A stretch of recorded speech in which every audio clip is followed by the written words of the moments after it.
Hello and welcome to Jen's Christmas Kitchen episode 3.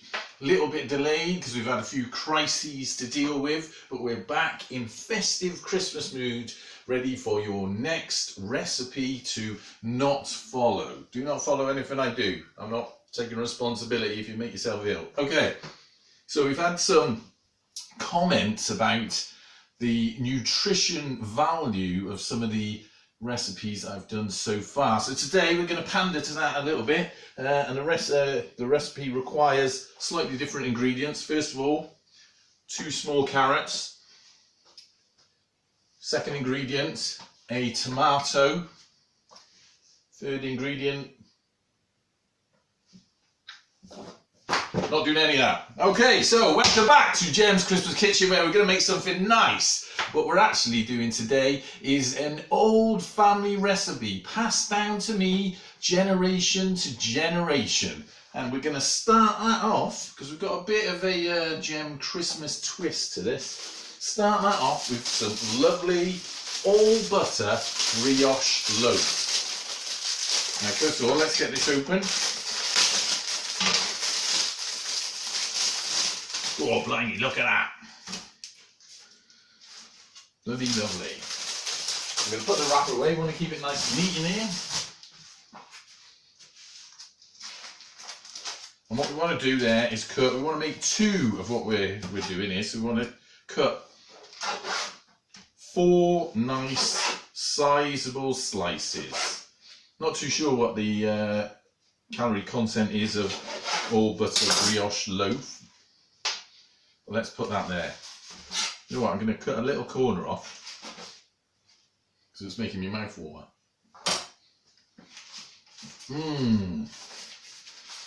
So we'll put that on the side. Now normally, if you're making, say, a little sandwich, so spoiler alert, this is a sandwich, you would put butter on there. There's nothing wrong with putting butter on all butter brioche loaf, but I'm not going to do that. What I'm going to do instead is get some clotted cream. Other delicious Cornish clotted creams are available. And I'm going to open that up. Oh, look at that. Look at it.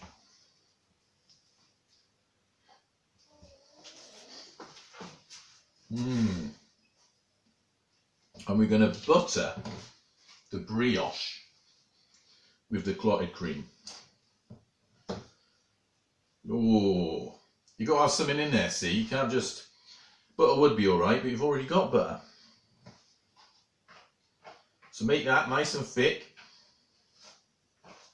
You want to use about half the tub on it.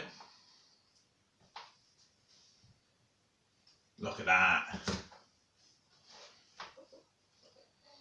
Spread it around.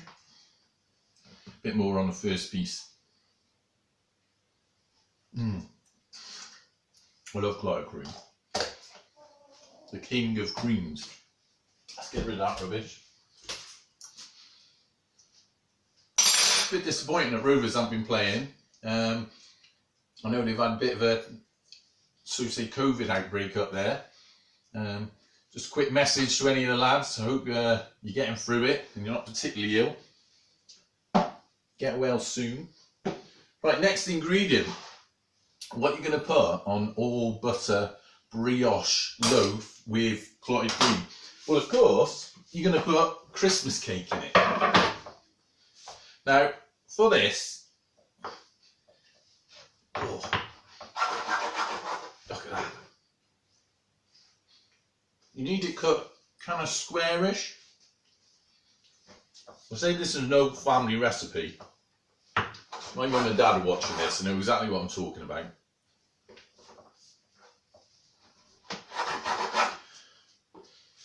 My dad used to make it in the kitchen.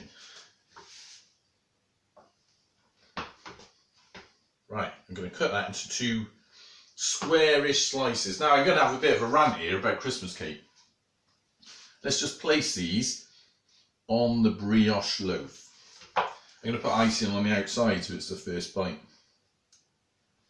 But before I go any further, let's have this rant. So the reason part of the reason why this episode took so long to get round to was I went out to a number of local supermarkets looking for a Christmas cake. Now, we've made a Christmas cake, but I wanted to buy one for this. And what I found it very difficult to do was find anywhere that sells anything that's called Christmas cake.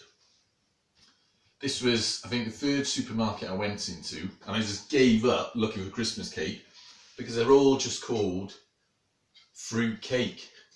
What's that about? When did Christmas cake become something that you can't label up in a supermarket? Bit weird. Anyway, let's put that to one side. And we've got to look for the next ingredient. Now, when my dad made Christmas cake sandwiches, he never put this ingredient in, not that I saw. But I think that could be a bit dry. So you need something that's really going to moisten it up a bit. And for that, I'm using ice cream. Now, you could use any ice cream, but I'm using my favourite, and that is Ben & Jerry's birthday cake ice cream, which has a horrific calorie count. It is, however, absolutely delicious. I need to cut it. I'm going to try and cut through the top.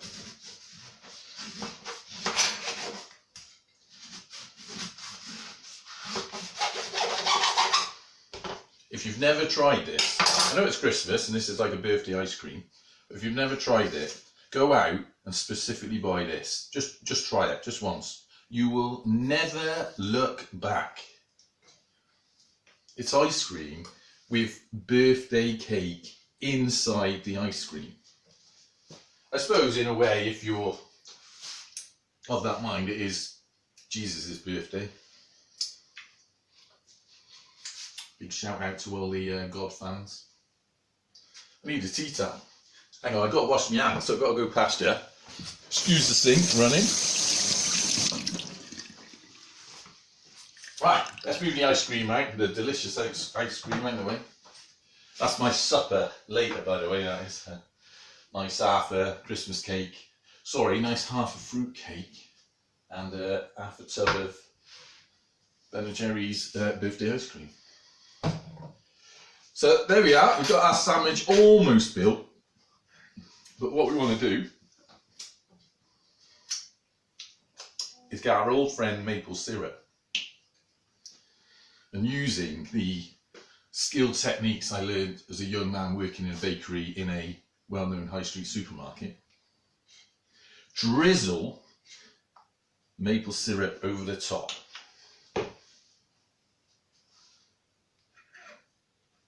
Look at that. Tell me you're not impressed.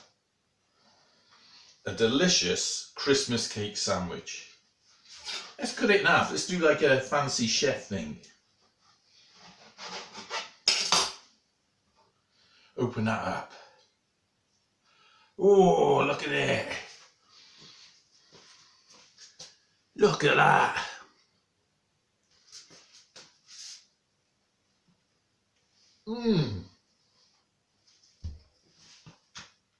They should sell this somewhere. In fact, someone will probably see this and they will sell it. This will be in pubs and restaurants across the land. Look at it, ice cream's melting, Christmas cake. What more could you want?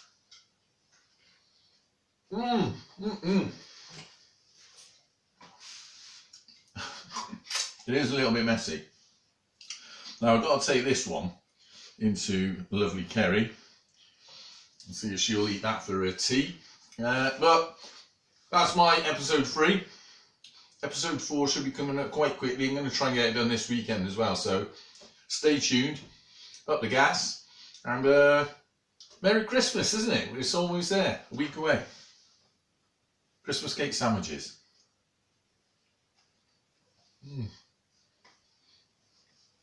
There it is.